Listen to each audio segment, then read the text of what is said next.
ભરૂચ મક્તમપુર ઓમકારેશ્વર મહાદેવના જીર્ણોદ્ધાર અવસરે મહાશિવરાત્રીના ભવ્ય આયોજન અંગે બેઠકનું આયોજન કરાયું।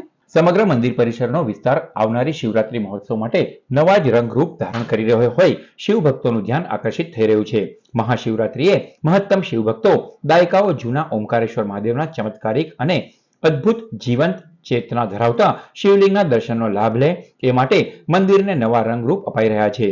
₹25-25 લાખના 4 તબક્કામાં કુલ ₹1 કરોડના ખર્ચે શહેરની મધ્યમાં આવેલું આ પૌરાણિક અને વિશાળ ખુલ્લી વિસ્તાર જગ્યા ધરાવતું શિવ મંદિર શહેરના તમામ શિવ ભક્તોની શ્રદ્ધા અને ભક્તિનું માત્ર આધ્યાત્મિક અને સામાજિક સેવા ક્રાંતિનું મુખ્ય કેન્દ્ર બને એ માટે ટ્રસ્ટીઓ અને શિવ ભક્તો કમર કસી રહ્યા છે।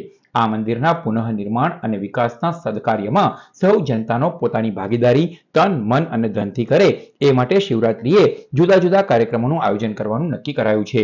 આજે 26 જાન્યુઆરીએ મંદિર ખાતે એક પ્રાથમિક અગત્યની વિવિધ કાર્યક્રમોના આયોજનને લગતી મીટિંગ મળી હતી, જેમાં ટ્રસ્ટી સંજય શ્રોફ, કૌશિક પંડ્યાના માર્ગદર્શન હેઠળ શિવરાત્રી મહોત્સવ ઉજવણી સમિતિના સભ્યો સર્વે જનકસિંહ દાઈમા, જયપાલ માંગરોલા, ગોપાલ શાહ, કનુભાઈ પરમાર, કીર્તિ શાહ, મહેશ ઠાકર, જિગ્નેશ પટેલ, પિયુષ શાહ હાજર રહ્યા હતા। શિવરાત્રી મહોત્સવ દરમિયાન શ્રી જ્ઞાન સાધન આશ્રમના વિશાળ પટાંગણમાં કલકત્તાના પશ્ચિમ બંગાળ સ્થિત પ્રસિદ્ધ કારીગરો દ્વારા સુંદર, અદ્ભુત, વિશાળકાય માટીના શિવ પરિવારનું સુંદર આકર્ષણ સ્થાપન કરવામાં આવશે। આ જ મેદાનમાં શિવ ભજનોની રમઝટ, વિવિધ દ્વાદશ જ્યોતિર્લિંગોની ઝાંખી, આ ઓમકારેશ્વર શિવ મંદિરમાં શિવચરણોમાં જ વિશાળ મંડપમાં 21 જોડાઓ દ્વારા 4 પ્રહરની શિવ પૂજા સહિતના ધાર્મિક કાર્યક્રમો યોજવા માટે આજની બેઠકમાં પ્લાનિંગ ઘડી કાઢવામાં આવ્યું હતું। શહેરમાંથી વિવિધ શિવ મંડળોને પણ આ શિવ મંદિરે પોતપોતાની શિવ મંદિરોથી સુંદર શિવયાત્રાઓ સાથે સાંજે 6:30 કલાકે આ મંદિરના મક્તમપુર સ્થિત શિવ મંદિરે આવકારીને શિવ મહોત્સવમાં જોડાવા જાહેર આમંત્રણ આપવાનું નક્કી કરાયું છે।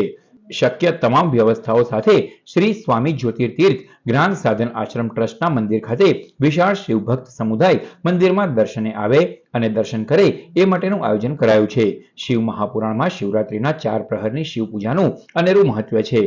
આ પૂર્વે આ સ્થળે યોજાયેલા પ્રજ્ઞાચક્ષુ ડોક્ટર કૃણાલ શાસ્ત્રીજીએ વર્ણવેલ, જેમને પણ 4 પ્રહર સતત અથવા એક યથાશક્તિ પ્રહરમાં પૂજામાં આ મંદિરે જોડાવવું હોય એમણે મંદિર ખાતે ગોપાલ શાહ, જનકસિંહ દાઈમાને બનતી ત્વરાએ નામ નોંધાવવા વિનંતી કરાઈ છે।